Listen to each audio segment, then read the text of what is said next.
people trying to get informed and engaged. And the folks at Citizens for Traditional Values have got a voter guide or two for you. And you may want to not just take a look yourself, but pass these around, share them with folks. Eileen McNeil joins us right now with the latest on the guides, how they put them together, and what you need to know. Eileen, appreciate you taking the time to be here this morning.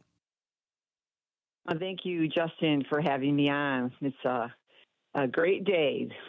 Time to get out and vote. It's already happened. I got to tell you, folks, we're seeing some big numbers all throughout, not just here in Michigan, but throughout the country right now, which is really, it's great to see that people are so engaged. But again, got to make sure we're informed because I may know who I'm going to vote for president. I don't believe anybody doesn't know it. This undecided thing, I don't know that I believe that that's a real thing at this point. But if you want to make sure that you know who you're voting for and get all of that information, voting guide, great way to do that. So tell us how you guys put these together. Yeah, well, Justin, every election cycle, we're dedicated to doing a candidate questionnaire, and we send it to both Democrat, Republican. We are nonpartisan, and we ask about 12, 13 key questions around some of the traditional values that we treasure and we expect from those who represent us, whether they're in Lansing or in Washington. Part of our goal is developing and promoting and just really making sure people know, what does it mean to be a responsible Christian citizen? So many have left the political and government arena thinking for some reason that that's not their responsibility. And yet, you know, and I know it absolutely is. We're citizens of heaven and earth, right? And we have a stewardship.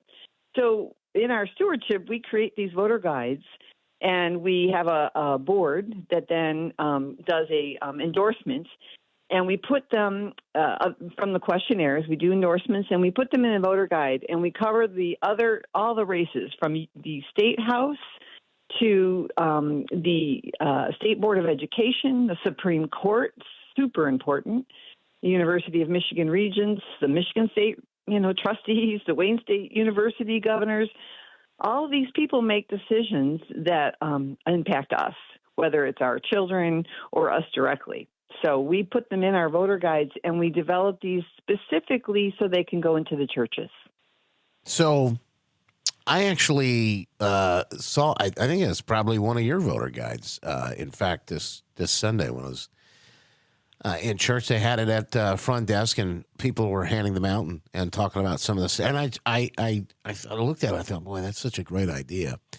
How can people not only get a hold of the guides, but maybe encourage their pastor or share them with their church in order so they can actually see these things and get them out?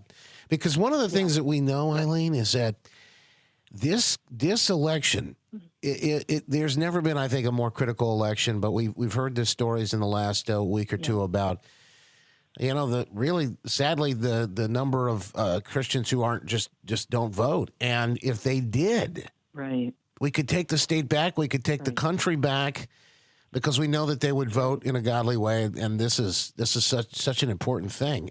So how do we get these into the hands of those folks? Yeah, well, and if you go to our website, CTV Michigan, spelled out, ctvmichigan.org, right there on the homepage, there's a big button that says Voter Guides.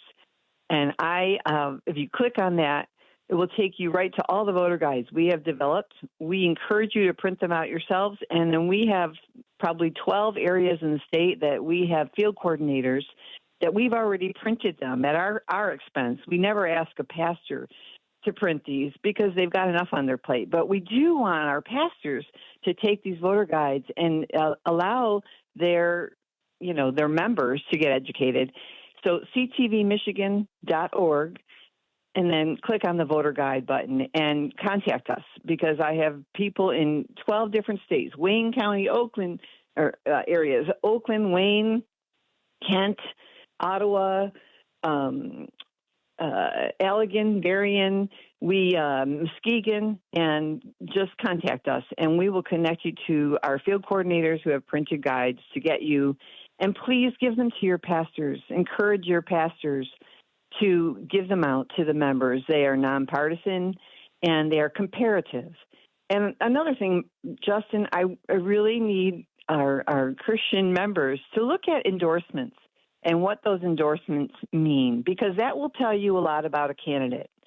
So if you're voting for people who represent your values, you need to know what organizations represent your values, because you'd be surprised how many people don't understand that organizations such that sound good, like Equality Michigan, who promote an agenda that most Christians wouldn't approve of, are a major endorser. Others, Human Rights Campaign. There's lots of endorsements that Christians need to wake up and understand who are they voting into office. And they know that. They can learn that by looking at the key on the back of our guide and say, okay, this candidate, they're endorsed by this organization. Well, that does not represent my values. So this is a way that we use to educate people and encourage them to go to the vote, because absolutely every single vote counts, and it's our responsibility. You know, while I have you on, let me ask you about this. Eileen McNeil with us, Citizens for Traditional Values. And I gotta make it, I guess, as clear as we can for folks right now. This piece of audio has come out over the last several days this weekend. It was a Kamala Harris rally that took place, and somebody in the crowd yelled out, Jesus is Lord. And she had an interesting, well, to say the least, very interesting response that I just want to get your comment on that. I'm going to play that for you.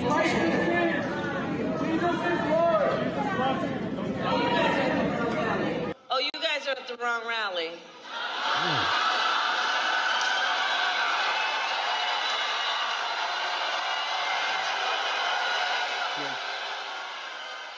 I've never seen it more blatant. I've never seen it more in your face, and with the smile on hers when she did it. There's no hiding it anymore. It was appalling. But I thank Kamala Harris for making it very clear. She doesn't want Jesus at her rallies or people who believe in him. Are they whole cloth now? The Kamala Harris and Democrat Party, are they just telling us Christians aren't welcome? What's the story? I don't get it. Yeah, that comment seems to indicate that, especially about abortion and some of the other issues that you and I care deeply about. Because we believe there's dignity and absolute inherent worth in life from conception to death, and others don't. And Kamala Harris made that very clear in her comments to that. Those were two young men from the university that said Jesus is Lord, and they were just literally directed out after they said that. So they weren't. And it's interesting, Justin. It's in a Barna study, I think, that you were referring to earlier, where it said up to 32 million Christian regular churchgoers were not going to vote; they were going to abstain. And then part of that study, though, says that 1 out of every 6 likely non-voters would probably vote if their church taught them that voting is a biblical responsibility for every Christian. Yeah, 1 out of every 6 likely non-voters. So I encourage the pastors and church leaders who might be listening to this, what you share with your congregation is so important.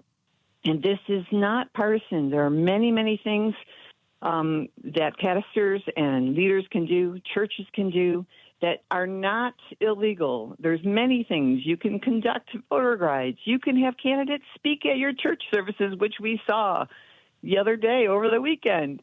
You can educate your members about legislation. You can even lobby for legislation, as long as it's a very, very small, amount of your budget. But pastors and members, even just individually, can endorse candidates. So there are many, many things pastors can do that they don't have to worry about, is this illegal? Because it's not. Yeah. No, and I'd like to see more get involved. I'm reminded by that, that quote, Bonhoeffer talking about silence in the face of evil is evil itself. God will not hold us guiltless. Not to speak is to speak. Not to act is to act. And in this case, I believe not to vote is to vote. So people are saying, I don't believe that I'm supposed to play a role as a. I just think that is, in fact, a vote in itself, whether you realize it or not. And likewise for pastors not getting involved, this is very similar. I think a place where you can have an impact on the culture in a dramatic way. And by the way, that's how our government is set up. It's not set up that we're supposed to be ruled by some king or monarch or something along those lines, or Caesar. No, we're supposed to be ruled by ourselves. It's a government, we the people. It's for the people, by the people. And of course, that's how it was set up intentionally from the very beginning days. Eileen, always a pleasure to talk to you. Again, I want people to know where